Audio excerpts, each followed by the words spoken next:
Guitar time! Hi, I'm Robert Noah. We're doing turnarounds. This is part 2 of basic turnarounds.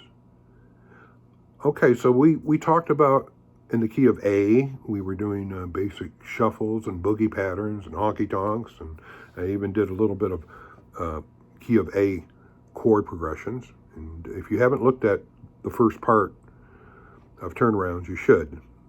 Look at number 1, okay? Number 2, I'd like to get into what I call it a delta turnaround, probably because I heard Robert Johnson and great bluesmen like that do similar turnarounds. So in the key of A, we're going to root our baby finger on the 5th fret, and we're going to keep that finger down there on that A. Your 3rd finger is going to go to the 4th string, which is your G note, and we're going to do something like this. We're going to hit 2 open A's. So I'm doing it down, up with my pick, and then I'm going down, up, down. So that down, up, down was 1 and then 2 triplet. So that's a triplet. That's 3 notes into 1 beat. And then I bring my 2nd finger down here to the F sharp, and I do the same thing. Then I bring my 1st finger down to F, and I do the same thing. And then my 1st finger comes down to E, 2nd fret.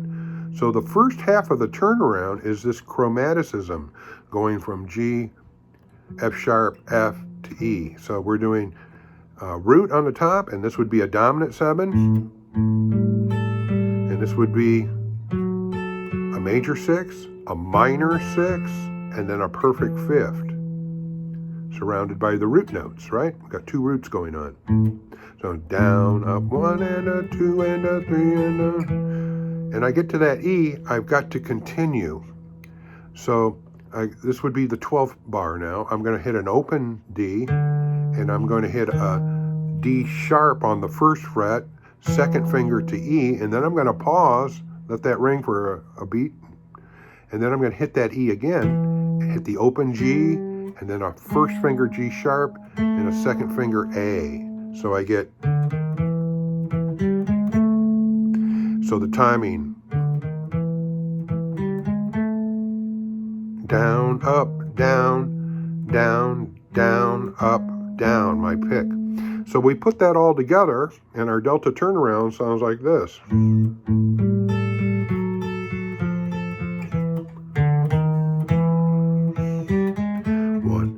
2 and a 3 and a 4 and a 1, 2, 3, and 4 and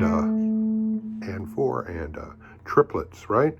You hear the triplets going, 1 and a, ba da da, triplet. 1, 2 and a 3 and a 4 and a 1. So now that you have that delta turnaround, you might be playing your 12-bar jam, blues, shuffle, boogies, or honky tonks, whatever you're doing.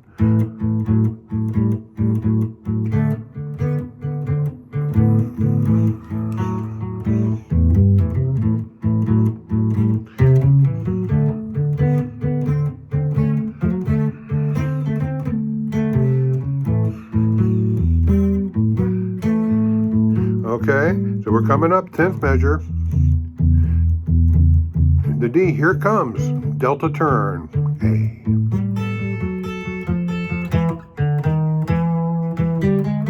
We're back.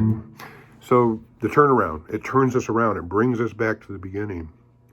So you will hear turnarounds like that used. Let's say I was in another key. If I was in a key like the key of E, well, I maybe would go way up here, and I've got an E here, and I would do E 12th fret, and then, so I've got my E here, using that same pattern, and then I'm going to go into form 2E up here to play my, that last measure, that 12th measure. Okay, so there's other possibilities here too, but I just wanted to show you that this is a movable if I was in the key of E.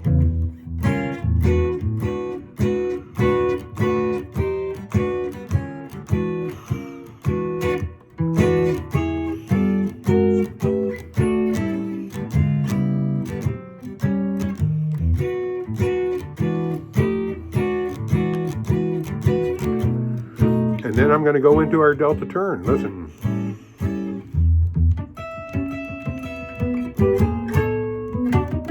That time I decided to take those three notes and use an A9 up to a B9 and then play the last three notes. Or I could even skip that last three notes and just let that chord ring for a couple beats and then I'm back to the beginning. Maybe I'm doing like a slow blues.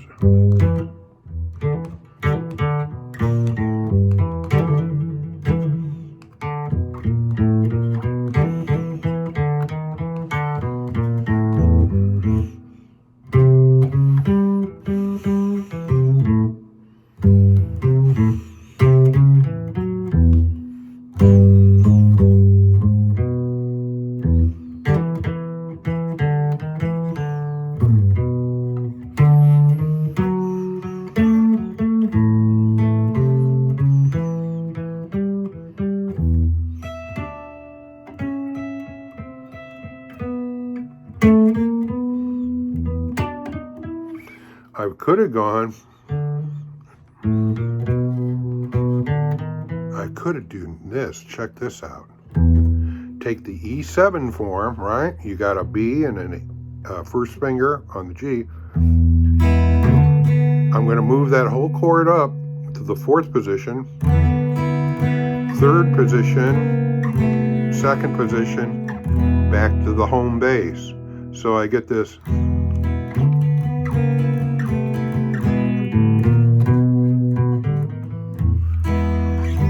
Could use just an E chord.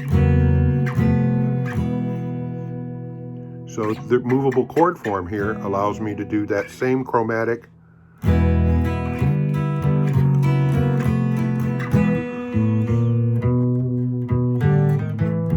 So those are some ideas for you with the delta turnaround. And we can exploit that turnaround in different ways. We can take out notes, add notes, get busier with it, get less busy with it. I could just simply be going back into A again.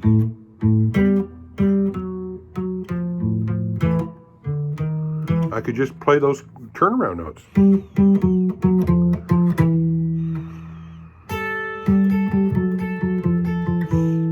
So I've got a root here. I could move that same pattern from here. I could move it into the form 3 area of the dominant 7 or chromatic, and I would be doing A, and I can see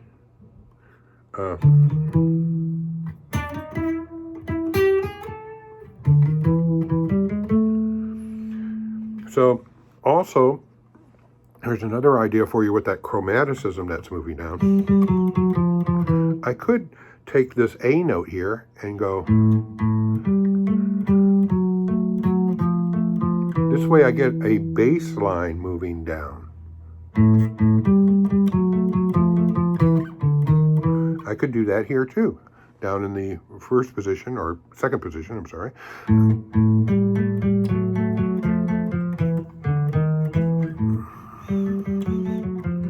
So we want to look at patterns.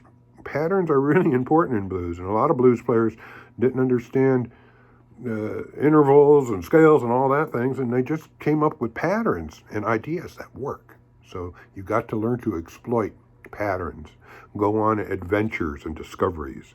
So I could take that same pattern and go.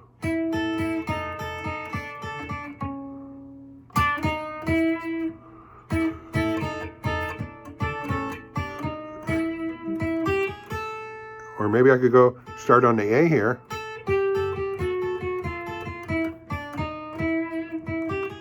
Or on the A here.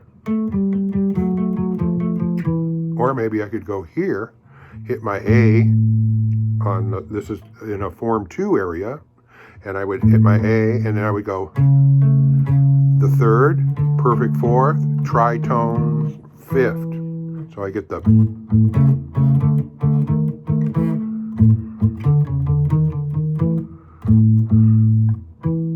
So we go...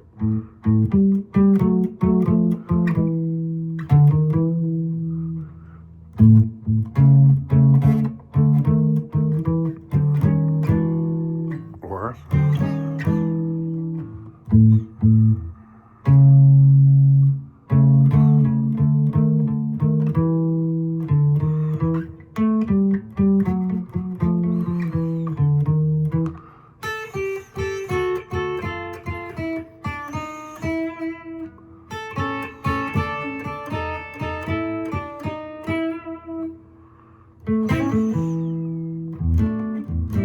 So when you're playing chords,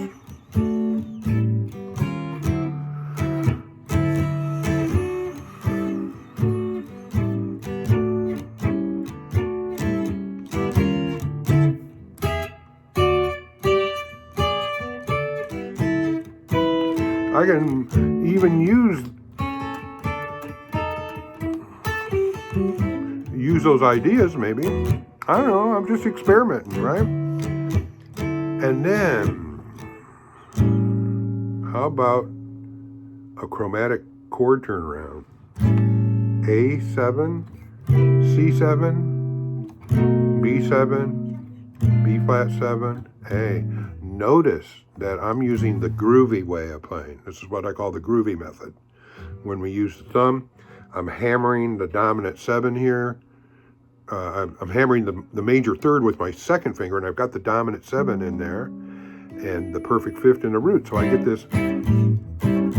Sometimes I'm only strumming 3 notes, sometimes 4 notes. But if I move that to C, I've got that technique of hammering.